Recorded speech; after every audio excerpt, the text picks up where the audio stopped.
Doug, thanks for agreeing to meet me here on such short notice. My pleasure, Bob. Doug, as you know, I'm here because you believe something shocking and disturbing is going on in Washington right now. Something that'll catch the average American completely off guard and will be dangerous to their financial well-being. That's right, Bob. In short, I think that we're in line for one of the most drastic and draconian changes to the U.S. money system in history. It could be on a par with the creation of the Fed in 1913, or Roosevelt confiscating American citizens' gold in 1933. The U.S. at this point is a ticking time bomb from a financial, from an economic, from a sociological, from a political point of view. It's a very dangerous situation. So let's talk about this change in the U.S. money system. Doug, what do you believe is going to happen? Well, the monetary system itself is extremely unstable. And money is the lifeblood of an economy. And you poison the monetary system, it's like getting blood poisoning. It'll kill you eventually. We're seeing this now. The dollar has lost about 97% of its value since the creation of the Federal Reserve in 1913. That trend is not only going to continue, but at this point it's going to accelerate rapidly. One of the things that's helped a lot recently is the fact that it's the world's reserve currency. There are about 10 trillion US dollars outside of the US. This is a big problem because the major export of the United States for the last 30 years has been dollars. The nice Japanese send us Sonys and Toyotas, and the nice Germans send us Mercedes, and we basically just print up dollars and send it to them. That's how $10 trillion got outside of the US. It used to be that just after World War II, all of the skyscrapers in the world, 80% of the aircraft production in the world, 80% of the automobile production in the world, 75% of the steel production in the world, 75% of the stock market value in the world, it was all in America. America was the end-all, the be-all. It was the king of the hill. Now, none of these things are true anymore. And unfortunately, the dollar rests on nothing more than confidence because it's an IOU nothing on the part of a bankrupt government. And the US government, make no mistake, is bankrupt. Its liabilities far, far exceed its assets. So when the confidence blows away, the first people to dump the dollar are going to be foreigners.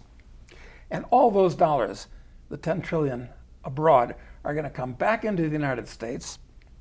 I mean, inflation could explode in this country. It's a very, very unstable situation from many points of view. So Doug, a number of countries are already abandoning the dollar. I've read about a trade agreement. 25 countries recently struck deals to trade outside the dollar. China and Russia reached a $400 billion energy deal to trade outside the dollar.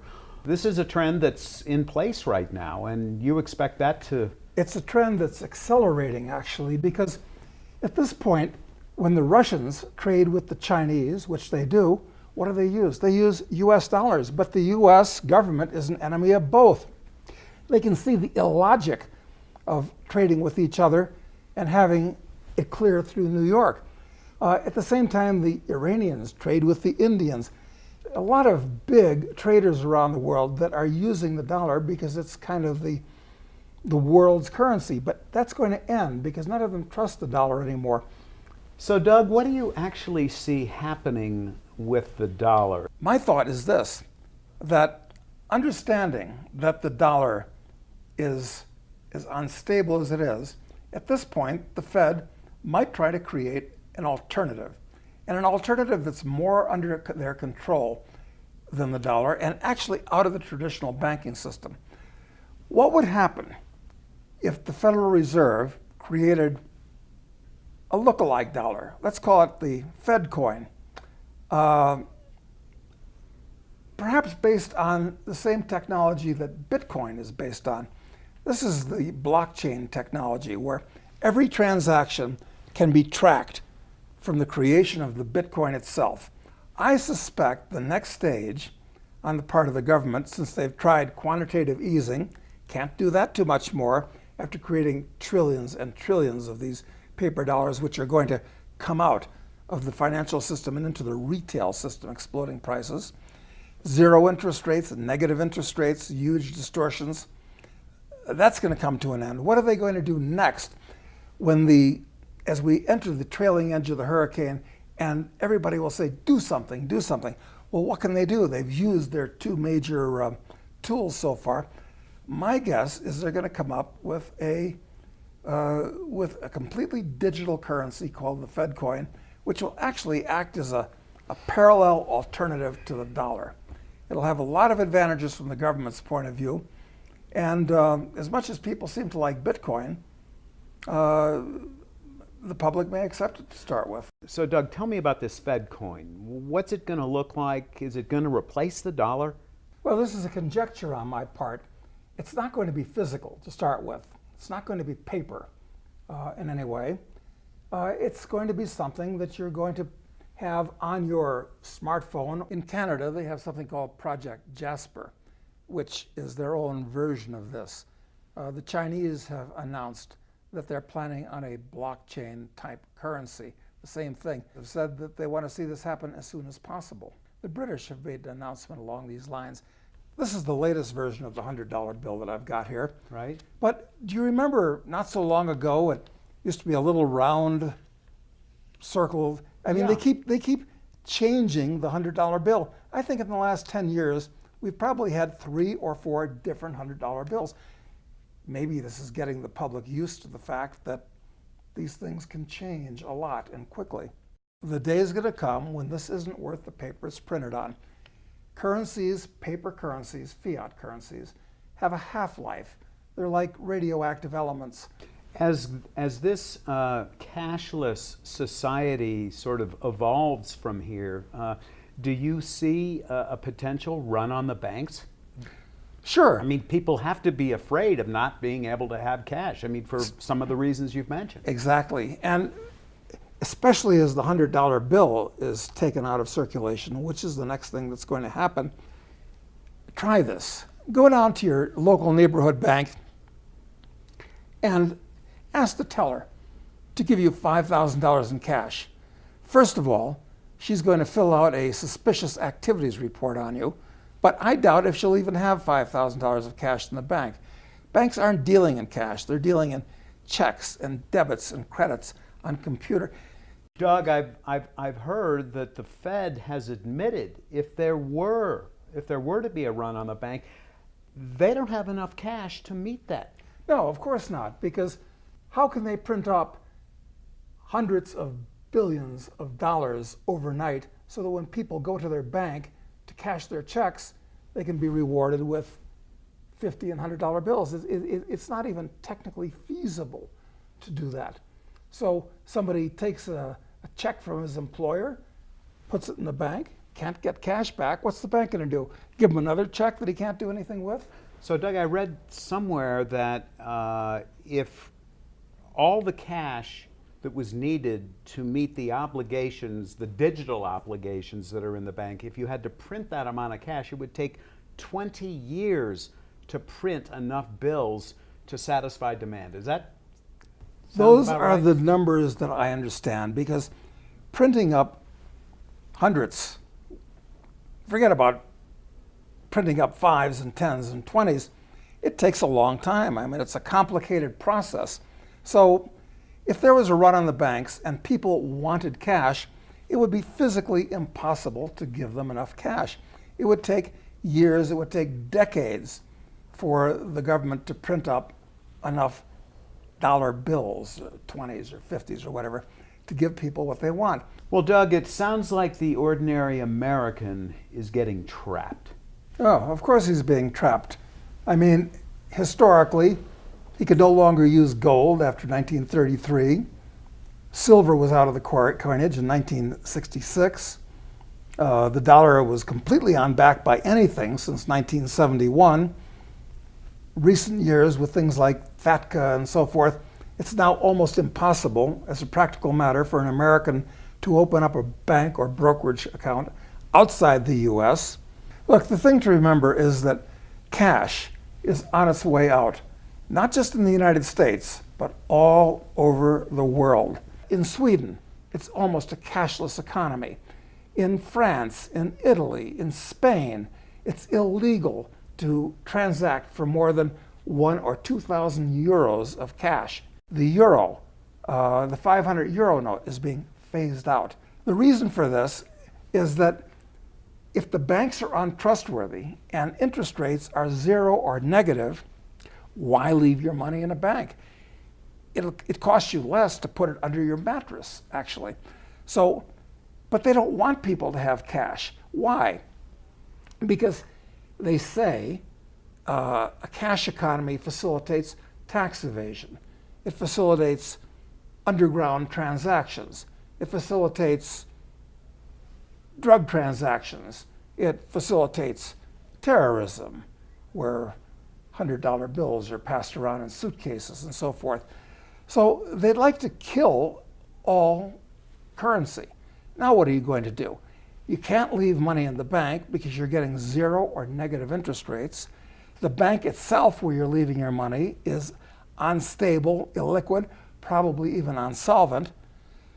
You can't have cash because the most that they're going to have in the future are 10s and 20s. So what are you going to do?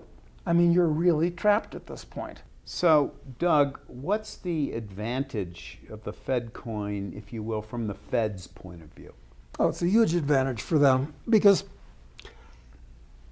in the 2008 crisis, they like to blame a lot of the problems on a lack of transparency. But with blockchain and the FEDCOIN technology, they can see everything everywhere. So it's complete transparency where they can see everything everywhere that everybody's doing. It's a parallel system relative to the one we have right now, where if anything goes wrong with the US banking system, the US insurance system, you've got the FEDCOIN as a backup. FEDCOIN gives them an extremely powerful button to control society and control its individual members. So a lot of advantages from their point of view, and no more bank runs. How can you have a bank run when there is no cash? I mean, it's diabolical in its simplicity. Well, Doug, it sounds like a real benefit. I'd say that it's very dangerous. Without cash, you have no privacy. If you have to put everything through a bank account, the government knows exactly what you're buying, what you're selling, how much you're earning. They're in complete control, able to take what they want out of it, including your entire account if you become politically undesirable. There's no reason to trust a digital, computerized economy. As the National Bank of Bangladesh found out not very long ago, they had $81 million deposited with the New York Fed. The New York Fed was hacked, and the National Bank of Bangladesh lost $81 million. Have they gotten it back? No. Will they get it back? No. This can happen to anybody in any bank. This is another advantage of having cash. Sure, it can be stolen, it can be lost, but the size of the thefts that can be conducted electronically in today's world absolutely dwarf any problems that you'd have with cash. Doug, David Walker, the former comptroller of the U.S. currency, said that taxes in America would have to double or America would go bankrupt. I've heard that this cash economy, this barter economy, takes $400 to $500 billion out of the hands of the government every year. Oh, and I'd consider that a good thing because people are using that money productively, whereas if the government took its cut out of everything, then there'd be that much less that could be used by people to get goods and services that they want and need. This is another reason why the government is going to look to put blockchain in there, because it'll be impossible to escape the tax dragnet with no cash to trade. It'll be barter or use FEDCOIN. And actually, is that a good thing for the economy? No, it's a bad thing for the economy because people that are dealing in what's called the underground economy are actually providing useful goods and services that if the government extracts its 30 or 40% in taxes, which they'll be able to do now with FEDCOIN, is going to hurt the economy, not help it. It'll help the U.S. government, but that's different from the economy in America. Dr. Ron Paul, the former presidential candidate and 22-year congressman, is a friend of yours, Doug, and he said that the cashless society is the IRS's dream, total knowledge of and control over the finances of every single American. Agree? Well, I completely agree, and Ron Paul is one of the few decent people that have actually circulated in Washington in recent decades. He's completely right. This is an extremely dangerous development for the average American. So how is the FEDCOIN different than the digital money we already own in bank accounts? Well, right now, those dollars are a liability of the bank. The FEDCOIN's different because it's not a liability of a commercial bank. It's a direct liability of the Federal Reserve, number one. Number two, it's going to use blockchain technology, which makes it totally trackable, unlike dollars today. So those are two huge differences. It's going to be sold as a safety thing because blockchain is much harder to hack than conventional digital technology. So this is another reason why they're going to want to go in this direction. It's for your own safety. Well, that's a pretty scary thought. With a FEDCOIN, you're talking about no privacy at all. Zero. That's scary. Well, not only that, but as an innovation, it's much more convenient for them to create them, to debit them, and credit them. They're really going to be in control of everything at that point. At least now, your dollars are good outside the U.S. They're deposited in banks. You can get cash for them. If they take this to the next step during the next crisis, it's really complete control. So the privacy out the window with FEDCOIN. I read that they have a way of controlling how digital currencies, where they can be spent or what they can be spent on. Is that an element of control that the feds could possibly put into this new currency? Of course. The computer can do anything. When you take your FEDCOIN via your smartphone, or and this is rather shocking, but the next step, instead of a smartphone, is everybody has a chip. And a lot of people like it. Hey, I've got a chip. I can't lose my wallet. I mean, it's all right here. I mean, your bank account, your medical records, all these things. People are chipping their dogs and their other pets today.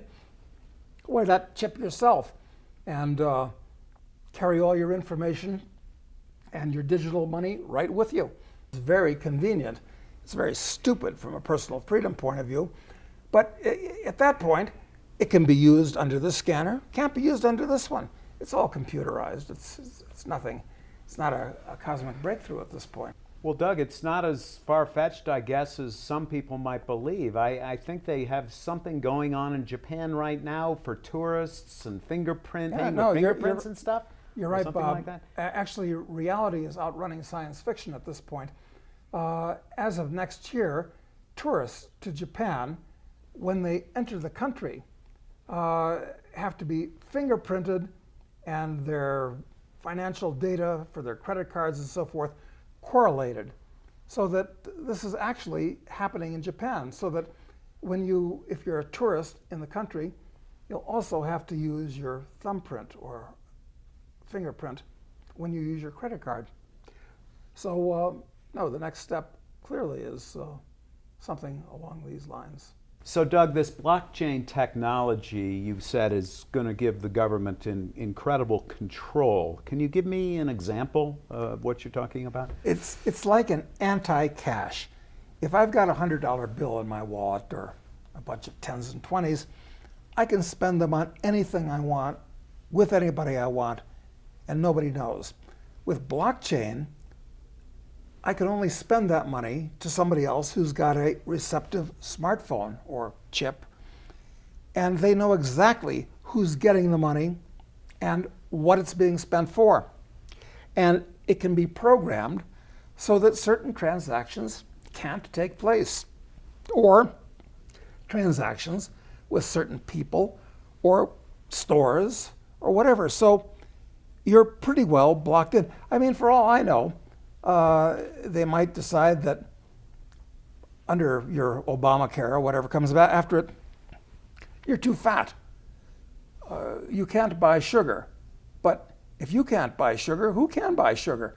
I mean, how are you going to pay the other person to buy sugar if you want sugar? You want ammunition for your gun?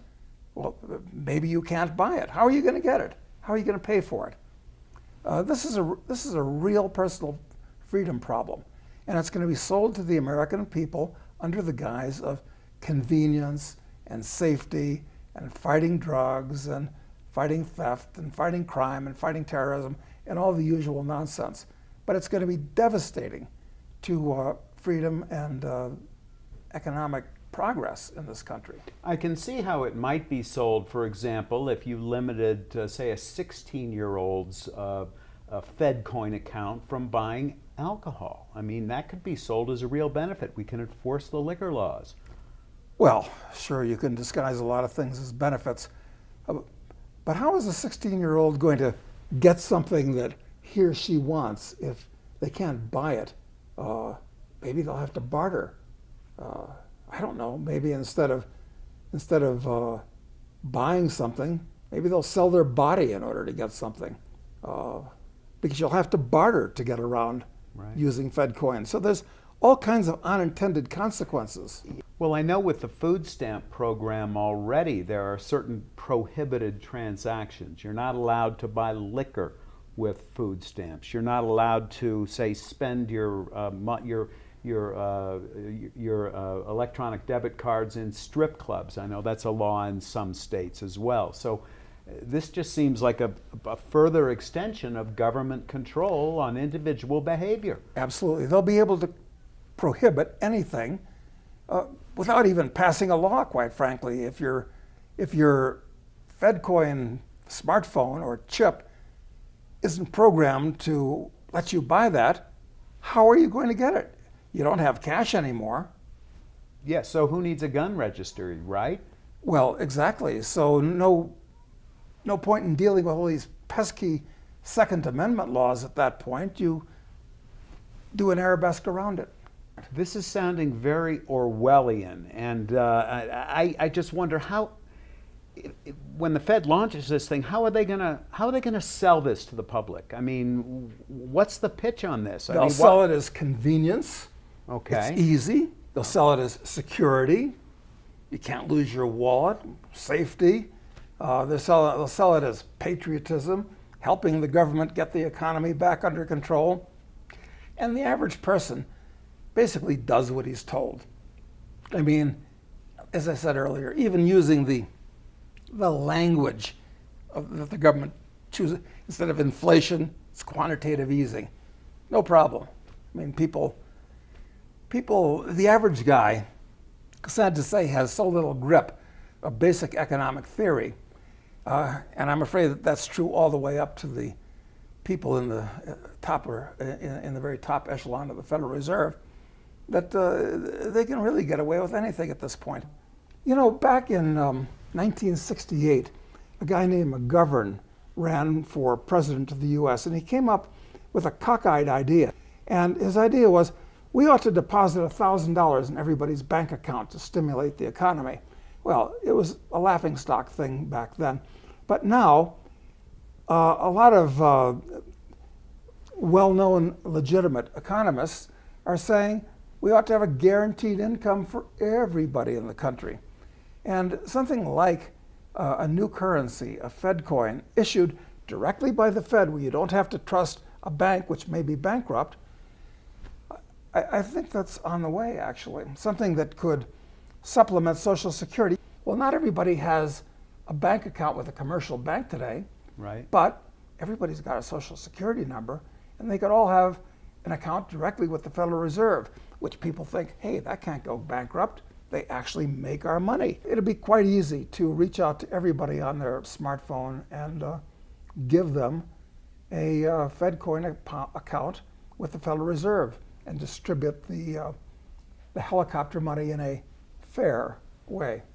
So, Doug, it sounds kind of like Social Security 2.0. Well, that's very much the case. It's following up a massive disaster. Social Security is a Ponzi scheme, and why not follow it up with an even bigger one? Social Security itself is bankrupt. I don't know where they're going to get the dollars to pay that off.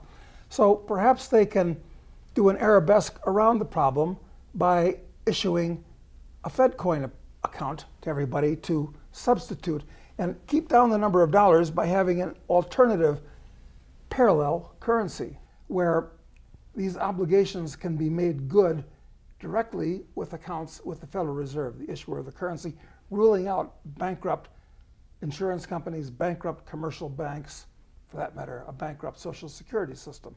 So what are they going to do? At this point, they've shot all the arrows in their quiver. They've printed up huge amounts of money. They have reduced interest rates to zero. In fact, at this point, there's about $13 trillion of government bonds around the world that have negative interest rates, where forget about the inflation losing value, eating the value of your money. You have less money at the end of it. It's absolutely insane. It's bizarro world where things are turned upside down. It's like the last arrow in their quiver that I can see at this point. Doug, this is an interesting theory, but is there any evidence that the Fed is actually looking into this at this point? There actually is. There have been a number of statements by everybody from Janet Yellen on down that this blockchain technology, which is in back of Bitcoin, they consider it viable, they want to use it. And this is unusual in a way on the part of the government. Usually, when a new technology of any type comes out, whether it's the horse or the gunpowder or the printing press, the government doesn't like these things, these innovations, because they take power away from whoever controls it, the establishment. The status quo, right. Exactly, changes the status quo and gives power to the common man. All these things have liberated the common man. The computer revolution, the internet, is a perfect example of this. But in this case, the situation is so serious, I think the government wants to co-opt this technology, to get in front of this technology. And since it's already been legitimized, the idea of Bitcoin and blockchain technology, I think the next step is that you're going to find the Federal Reserve itself offering FEDCOIN, which is very convenient for them because with that, they can designate exactly how those FEDCOINs can be spent. They know exactly who gets them, what they're used for, and so forth. And if there's ever a serious problem with the dollar, for instance, with the trillions of dollars outside the US flooding back into the US, it can act as an alternative currency, which, at least for a while, will have some semblance of confidence. Doug, we'll talk about how you can protect yourself in a moment. But first, I want to get a sense from you for when this is going to be happening. Surely we're talking multiple years, maybe even decades before this comes about. I think not, Bob. I think that since we're going into the trailing edge of this gigantic financial hurricane now, so we're not talking about decades or years, we're talking months, or for that matter, depending on when somebody views this, it could be a matter of weeks. I mean, there's a certain amount of urgency, not just importance, but urgency in doing this. You don't see this widely reported in the media, but it's happening all around us at this point.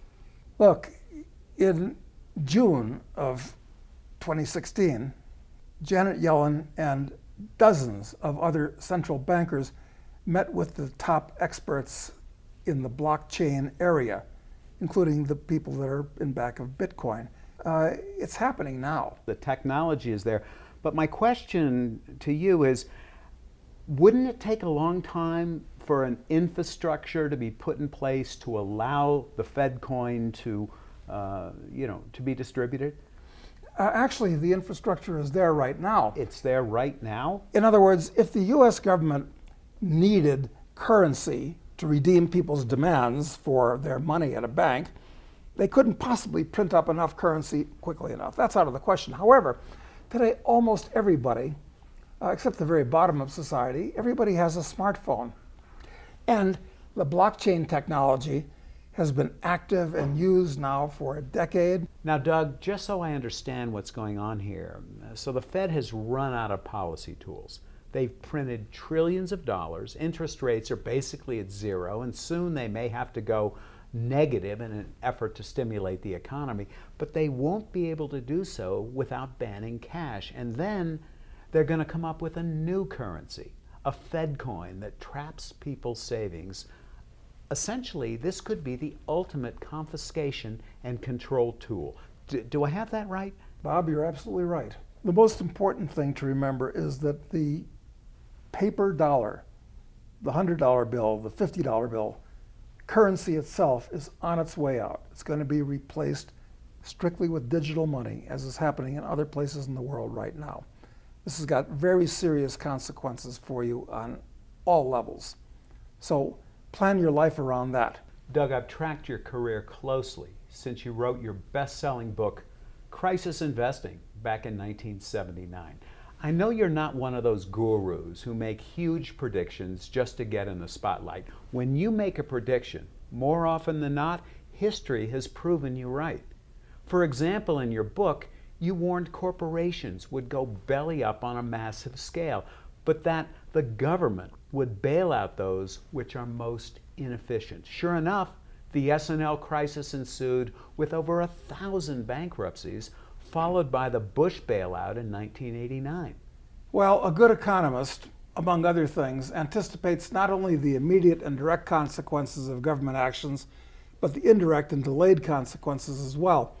Unfortunately, most of the economic pundits you read about are actually just political apologists. You've issued at least one major prediction in each of the last 4 decades. Let's take a quick look. 9 months before the fall of the Berlin Wall, you wrote, the Soviets are likely to see their country break up.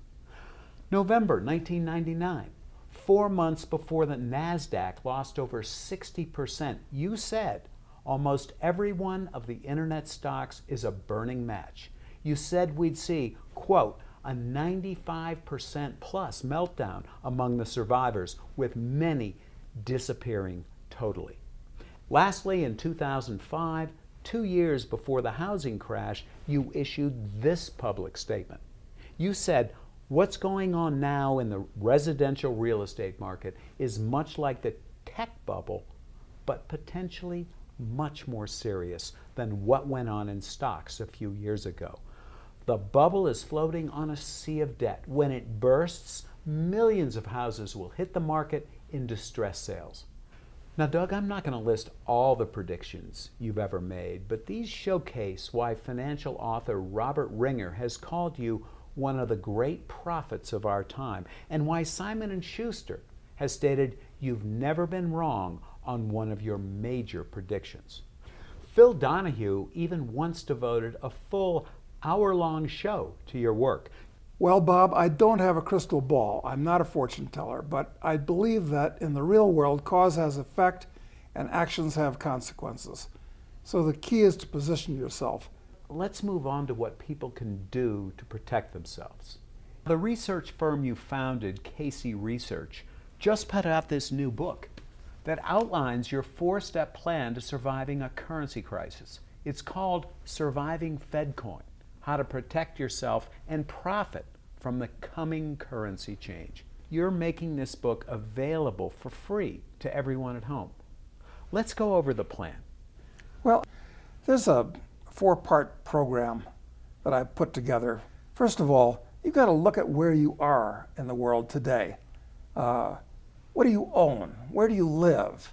If you have 2 cars, 3 cars, a bunch of flat screen TVs, too much junk around the first thing is liquidate.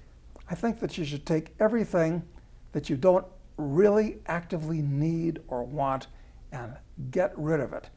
Get fighting fit, get slim, turn it into cash. It'll liberate you psychologically, it'll liberate you financially. It's also true of stocks. that might be in your portfolio that your broker put there and you forgot why you owned them.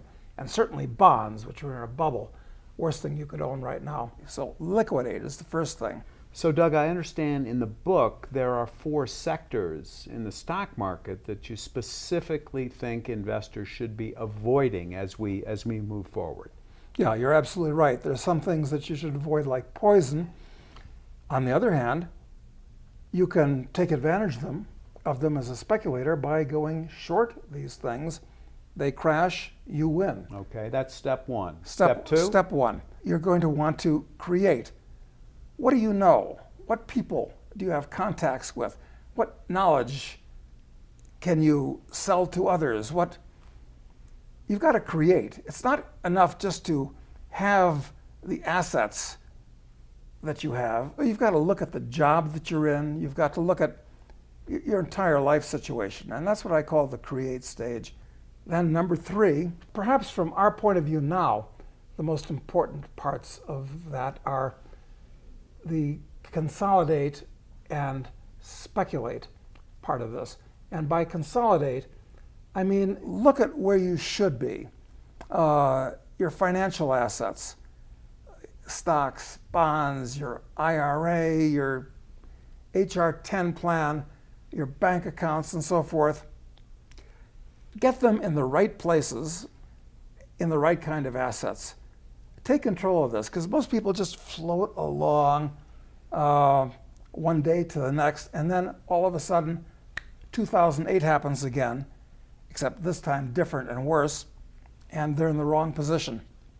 So after you've liquidated, you've got cash, you've got less liabilities, less obligations, now you're going to consolidate and get things together, get organized to get off on a new foot. So consolidation means taking that cash that you got in the liquidation stage, and I'd do 2 things with it. I'd keep a lot of it in cash, and I would buy gold and silver, coins in your own possession, physically, that you own. So Doug, expand a little bit on your thinking about why cash is so important right now. I mean, if you don't want to be completely transparent, to use a currently fashionable word, to these people that want to control your life, cash allows you to remain anonymous. The ability to transact in cash gives you privacy. And privacy is one of the big differences between a civilized society and a primitive society.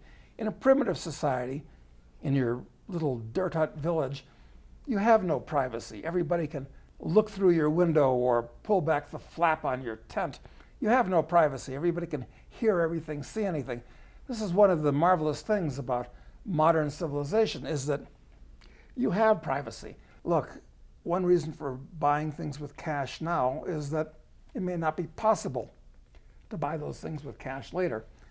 I'm not sure what percentage of the population owns a gun, but I think that any free man should be in a position to defend himself. You'd better buy them now, while it's possible to do so for cash. Right. So this is a very, very serious thing, not just financially, but from a personal freedom point of view as well. So, Doug, how much cash do you suggest keeping on hand? Well, one of the problems in the U.S. at this point is that the average guy can't even lay his hands on $400 overnight if he needs it. You might recall an article in Atlantic Magazine a few months ago. I thought it was interesting because it was a mainstream magazine that said that the average American today, or by that they meant about 40% of the country, would have to borrow money to handle an unexpected $400 expense. Yeah, I read that. That shocked me as well. That's pretty close to the edge. So the whole country is very illiquid. When everybody else is illiquid, you want to be liquid. So I think that you ought to keep several $1,000s, and if you're watching this right now, that should be doable. So, Doug, you're suggesting that people hold on to several $1,000s in cash, and but what happens if the $100 bill is banned? These things are just going to go out of circulation, but they'll still be accepted for a good long time. And you might be better off not having hundreds anymore, but having 20s and 10s. Now it's true, that's going to be a bulky little package, but that's the way things are going.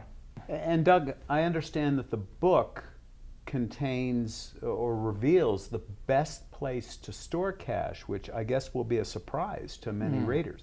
Well, there are clever places and not so clever places to keep actual currency cash. So we go into those things. Some of them are not very obvious at all. And let me add something about consolidate. I think that at this point, it's important that you build your portfolio of gold and silver coins, physical coins, in your own possession. I think that's very important. Most Americans don't have any gold or silver. I would much rather have, if I'm going to keep anything in my pocket, a gold coin like this one. It's not going to lose value, and relative to this paper, it's going to go up. You're going to want to own a lot of gold and silver coins, as many as you can afford, in your own possession, because they're like the anti-FEDCOIN. Gold and silver are the only financial assets that are not simultaneously somebody else's liability. And they're not digital, so they can't be controlled and tracked the way FEDCOIN and digital currencies can be. So that's why they're an essential part of your consolidate position, as well as having some actual paper cash. So Doug, if we go the FEDCOIN route, you're suggesting that individual investors get their hands on gold coins and silver coins, but isn't it possible that the U.S. government will confiscate gold the way they did back in 1933? Well, that is one of the problems that we're dealing with now. It's that the U.S. government can and thinks that they should do anything that they want. So sure, that's possible. But that's all the more reason when you buy your gold to buy it with cash, so that there's no record that you own it. You reveal in the book one last place where you can buy untraceable gold. That's right, and you ought to do it now. Beat the last minute rush. Do it while it's still possible. I'm not so worried about the government confiscating a few gold coins, or even a lot of gold coins, from individual citizens, because Americans that own gold today generally own it through ETFs. And most of the gold that those ETFs own is paper gold traded on the futures exchanges. So if the government really wants to confiscate gold this time, they're going to do it through publicly traded vehicles like ETFs and the futures exchanges. I don't think they're going to go rummaging through people's individual houses looking for a few gold coins. But that's why you want to own gold coins in that form, in your own physical possession, as opposed to some paper product through your broker. So Doug, I understand that the banks are actually following your advice. They're loading up on physical gold. I understand that HSBC has bought 4 tons, Goldman Sachs has bought 3 tons. So they're loading up on the physical stuff, not on the ETFs. And it's not only commercial banks like them, the central banks of advancing countries like China and Russia, India, Thailand, these central banks are all buying gold as well. And you might wonder, why are they doing that? It's because gold is the only financial asset that is not simultaneously somebody else's liability. And in a world that is as head over heels in debt as this one is, that's critical. No counterparty risk. Exactly. There's no daisy chain to break with derivatives and so forth. So Doug, this FEDCOIN seems inevitable to me after our conversation here, but let's just assume that it doesn't happen. Can you still make a case for owning gold? Oh, absolutely. I mean, I think FEDCOIN is going to happen, and that's going to accelerate all these things. But I think that you're going to see gold in this next cycle $2,000, $3,000, $4,000, $5,000 an ounce. It's going to be a seemingly insane number. There's going to be a panic into gold. And it's going to happen not just from greed as people see it going up relative to the dollar, but it's going to happen from fear as well. And it's going to happen from prudence in addition. So you're going to have three emotions acting on this gold bull market at the same time. Doug, I understand that the book reveals the cheapest way to legally buy gold coins in the United States. Like almost anything else, there are smart ways and not so smart ways to do things. So we absolutely try to cover the practical aspects of all this in addition to the theoretical possibilities we've been talking about. So Doug, are you suggesting that people buy gold now, or is this something they can do in a few months? Or I think it's going to go up several 100% from here. So the time to buy it is now. Don't delay. Don't look for a retrenchment. If a retrenchment occurs, use it to buy more. But no, you want to act now, you want to buy now, because it may become impossible to buy gold in the future. I mean, this recently just happened in Sweden.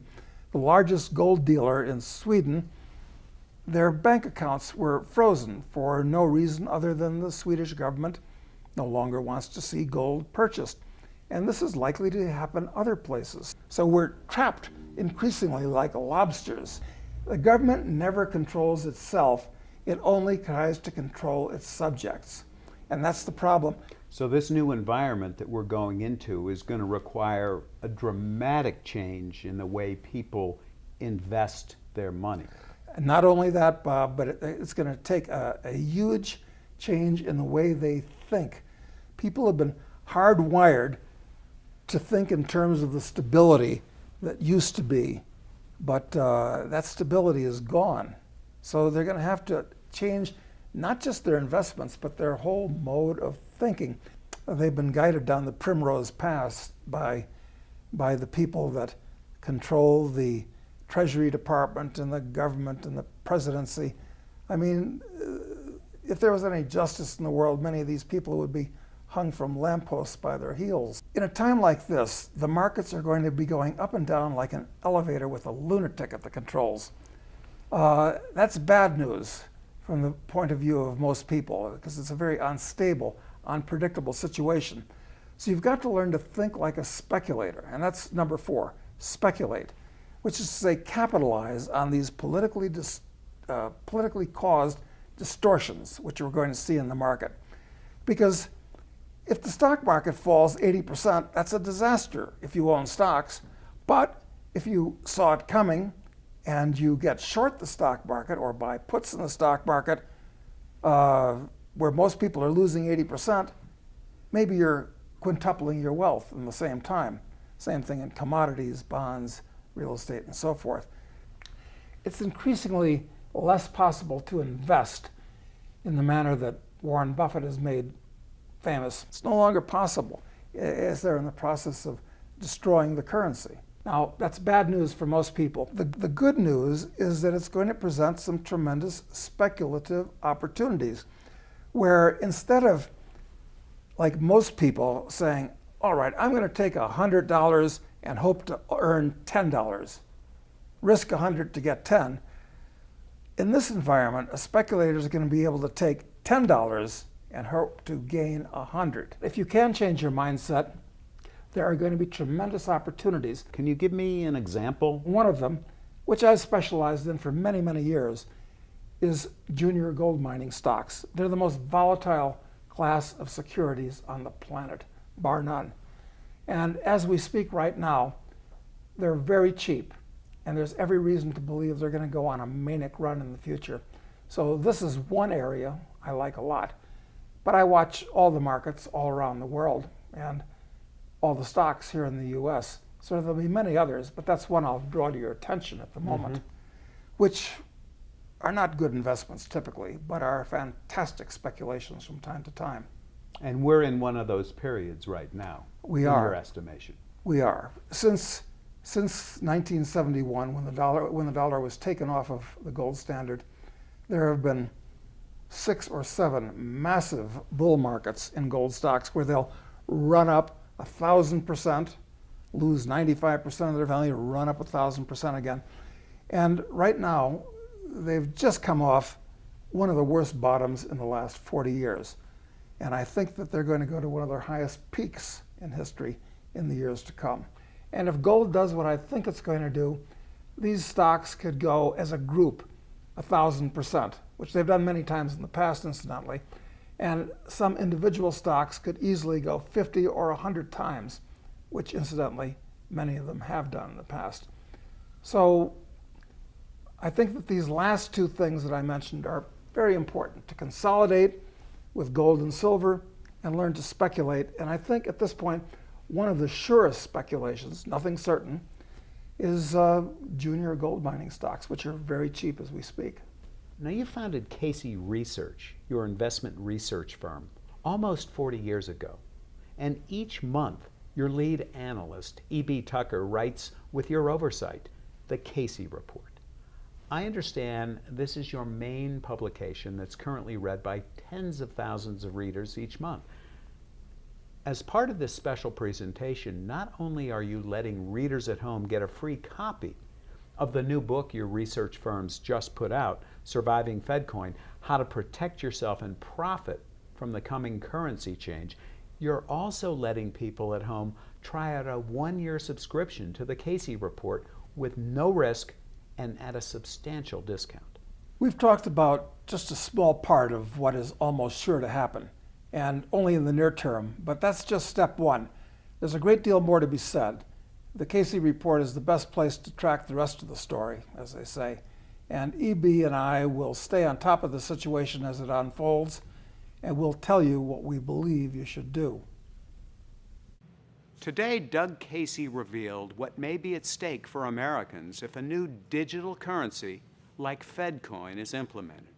It could mean the end of financial privacy, total government control, and even the outright confiscation of our savings. But Doug and his team at Casey Research aren't standing still, waiting for the catastrophe to hit. They've put together a special FEDCOIN survival kit to reveal the steps they're taking right now to protect their savings. It's a roadmap they believe everyday Americans can follow, not only to ensure they keep what's theirs, but also come out ahead. The first part of the kit is their brand new book, Surviving FEDCOIN, How to Protect Yourself and Profit from America's Coming Currency Change. Inside the book, you'll discover the single most important phone call you can make. It could save you up to $25,000 if you own stocks. The 4 most dangerous investments in America right now. The last and surprising place to buy untraceable gold, as well as the 4 top coins to buy. The #1 place to hide your money. The 3 best crash-proof companies to add to your portfolio right now, as well as the #1 alternative currency to own for surviving a currency crisis. Next is the special report on the cheapest legal way to buy gold in America today. This loophole, which lets you save up to 87% on gold coins, is a Casey Research exclusive. And then there's the 1,000% secret, the special report on how you can take advantage of the speculation of the century. It's no secret, Doug Casey is one of the best speculators on earth, having made enough money to own a penthouse in Buenos Aires, beachfront property in Uruguay, and a $20 million ranch in Aspen. In the 1,000% secret, you'll learn about the one specific investment he and his team of researchers believe will go up tenfold in the next 2 to 3 years. Last is the special report on America's #1 tax loophole. This details a unique 100% legal way for most people to drastically reduce their tax bill without having to move outside America. At the bottom of this video, you'll find a special link. When you click this link, you'll find out how to claim the full FEDCOIN Survival Kit, including the new book on surviving FEDCOIN and the 3 special reports for free. There may be little time before this currency change takes place. And remember, Doug Casey has a history of being right on shocking predictions. He predicted 9/11, the dot-com collapse, and the housing crash. And as one journalist said, Casey anticipated the savings and loan collapse and the end of the gold boom. After listening to Casey, it seems clear to me the Federal Reserve has run out of options, and something like FEDCOIN will be upon us soon. I recommend you take the proper steps to secure and protect your family's finances today while there's still time. This has been Bob Irish. Until next time.